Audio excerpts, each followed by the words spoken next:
Mungkin masih cukup banyak para petani ikan yang mengalami kegagalan pada saat proses budidaya ikan, terutama pada saat mencoba untuk budidaya ikan lele ya sobat. Kesalahan demi kesalahan seringkali dikeluh kesahkan oleh para petani ikan, di mana sampai berakibat pada kerugian cukup besar hingga jutaan rupiah. Namun tidak perlu ditakuti ya guys, bagi kalian yang ingin mencoba keberuntungan dalam budidaya ikan lele bisa dong mempelajari terlebih dahulu apa saja kesalahan dalam budidaya ikan lele. Yuk mimin aja kalian belajar langsung pada pakarnya ya. Ini dia, 10 kesalahan dalam budidaya ikan lele.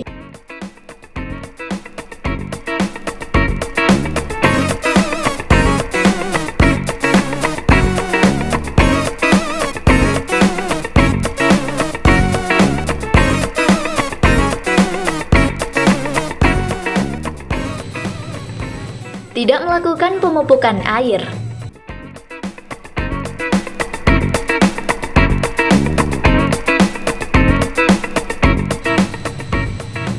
Hal yang seringkali menjadi pemicu dalam kesalahan budidaya ikan lele yaitu para petani ikan tidak terlebih dahulu melakukan pemupukan air kolam ya guys. Pada umumnya banyak sekali para petani ikan yang hanya mengetahui proses budidaya ikan lele hanya dalam sepintas saja.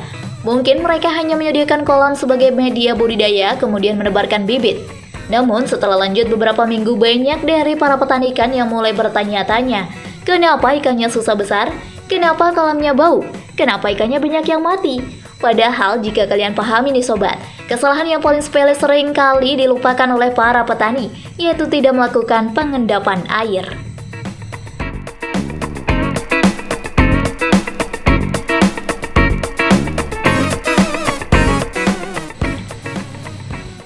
Ciri-ciri kolam endapan.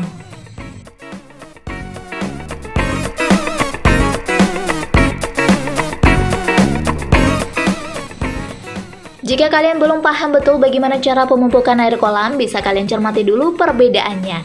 Di mana kolam pemupukan atau kolam endapan itu masih memiliki warna air yang putih dan jernih. Kolam ikan yang sehat dan baik digunakan untuk budidaya ikan lele, yaitu kolam harus berwarna hijau. Kenapa begitu? Karena jelas, jika kolamnya sudah berwarna hijau, maka banyak sekali plankton yang menempel di dasar kolam. Plankton inilah yang akan dijadikan sebagai pakan utama bagi ikan lele itu sendiri. Untuk mendapatkan air kolam berwarna hijau dan sehat inilah, maka kalian sebagai petani ikan harus terlebih dahulu mengendapkan air kolam selama kurang lebih 7 hingga 10 hari, sebelum pada akhirnya ditebarkan bibit ikan lele.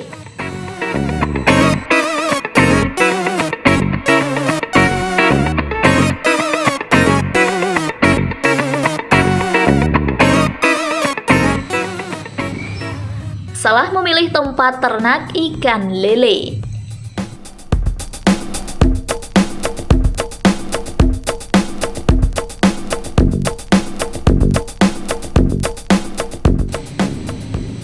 Tidak heran jika masyarakat Indonesia sangat tertarik untuk berbisnis ternak lele. Ternak ikan lele merupakan bisnis yang sangat menjanjikan dan mampu menghasilkan keuntungan yang sangat banyak. Bisnis ternak ikan lele kini menjadi tren karena selain keuntungan yang sangat menjanjikan, untuk melakukan ternak ikan lele tidak sesulit yang dibayangkan. Namun diperlukan pemahaman yang mendalam mengenai ternak ikan lele agar ternak lele berjalan lancar dan tidak merugi. Seringkali pemula dalam ternak lele melakukan kesalahan berupa salah memilih tempat kolam ikan lele. Ada beberapa hal yang harus dipertimbangkan dalam memilih kolam ikan lele, yaitu bebas banjir, jauh dari kebisingan atau keramaian, bukan daerah longsor, lahannya luas, dan lain sebagainya. Oleh karena itu, sebelum memutuskan untuk melakukan ternak ikan lele harus memperhatikan lokasi kolam ikan lele agar tidak menemukan kendala yang berujung pada kerugian.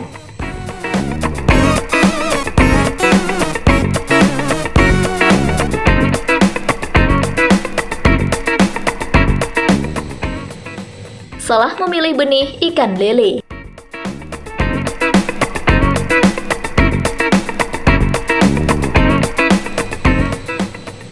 Semakin baik kualitas benih ikan lele, maka semakin bagus hasil dari ternak ikan lele. Oleh karena itu, jika ingin menghasilkan ikan lele yang berkualitas baik, pilihlah benih ikan lele yang berkualitas baik.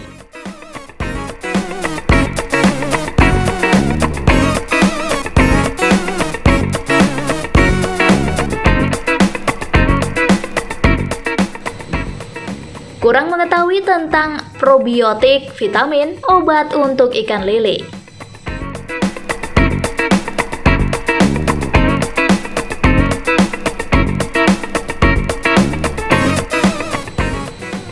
Kesalahan lain yang sering dilakukan dalam beternak ikan lele adalah kurangnya pengetahuan mengenai probiotik, vitamin, serta obat untuk ikan lele. Probiotik dan vitamin sangat perlu untuk diberikan di samping pemberian pakan ikan lele yang cukup dan berkualitas. Karena probiotik dan vitamin dapat membantu pertumbuhan ikan lele dan mencegah ikan lele terkena penyakit. Apabila ikan lele sakit, maka harus segera dipisahkan dari ikan lele lainnya serta diberi obat agar lele tidak mati.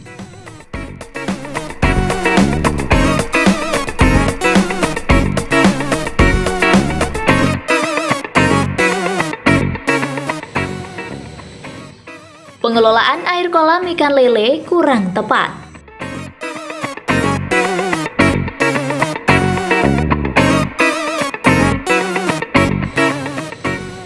Kesalahan yang sering dilakukan peternak ikan lele selanjutnya adalah pengelolaan air kolam ikan lele yang tidak tepat. Air kolam ikan lele perlu diukur kadar pH-nya karena kadar pH air kolam ikan lele yang tidak stabil akan berbahaya bagi kelangsungan hidup ikan lele. Ikan lele akan menjadi stres dan menjadi tidak mau makan yang kemudian berdampak pada kematian. Jangan menggunakan air PDAM karena dalam air PDAM mengandung kaprit yang akan menghambat pertumbuhan mikroorganisme.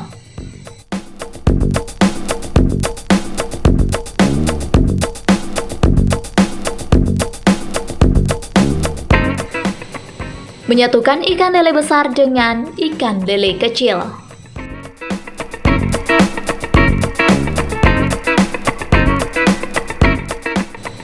Menyatukan ikan lele berukuran besar dengan ikan lele berukuran kecil merupakan suatu kesalahan yang fatal. Ikan lele merupakan hewan kanibal sehingga apabila ikan lele berukuran besar disatukan dengan ikan lele berukuran kecil, maka ikan lele berukuran besar akan memakan ikan lele berukuran kecil. Hal ini tentu saja akan merugikan peternak ikan lele karena jumlah ikan lelenya dapat berkurang.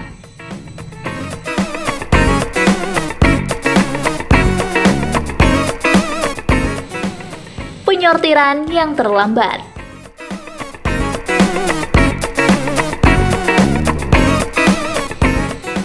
Penyortiran pada ikan lele sangat perlu untuk dilakukan karena apabila terlambat melakukan penyortiran akan mengakibatkan pertumbuhan ikan menjadi tidak rata. Sebaiknya lakukan penyortiran minimal 3 hingga 4 minggu sekali. Jika Anda menyukai video ini silahkan klik like dan subscribe untuk mendapatkan video update terbaru dari kami. Ikan lele yang berukuran lebih besar pasti akan lebih agresif dalam berburu makanan. Akibatnya ikan yang lebih kecil tidak kebagian makanan. Itu sebabnya seringkali ditemukan ikan lele yang pertumbuhannya tidak merata. Selain itu, perlu diperhatikan adalah jangan membuat kolam ikan lele hanya satu saja, karena pada saat penyortiran akan membutuhkan lebih dari 2 kolam agar lebih efisien.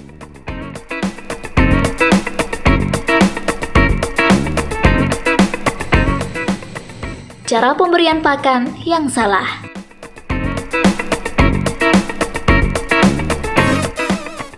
Pemberian pakan ikan lele dengan cara ditebar begitu saja adalah cara yang salah.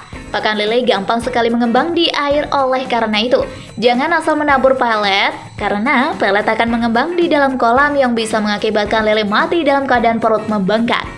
Sebaiknya perciki pakan lele dengan air hangat sebelum pakan tersebut dimasukkan ke dalam kolam ikan lele. Selain itu, tidak jarang pemula dalam peternak ikan lele melakukan kesalahan berupa memberikan lele pakan yang tidak sesuai jadwal. Memberi pakan kepada ikan lele harus sesuai jadwal, karena jika tidak, maka kesehatan lele akan terganggu dan meningkatkan risiko kematian.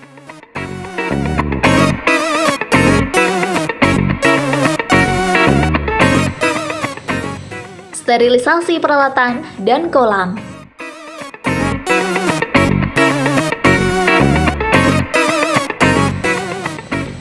Kebersihan peralatan dan kolam ikan lele harus diperhatikan setelah panen berlangsung.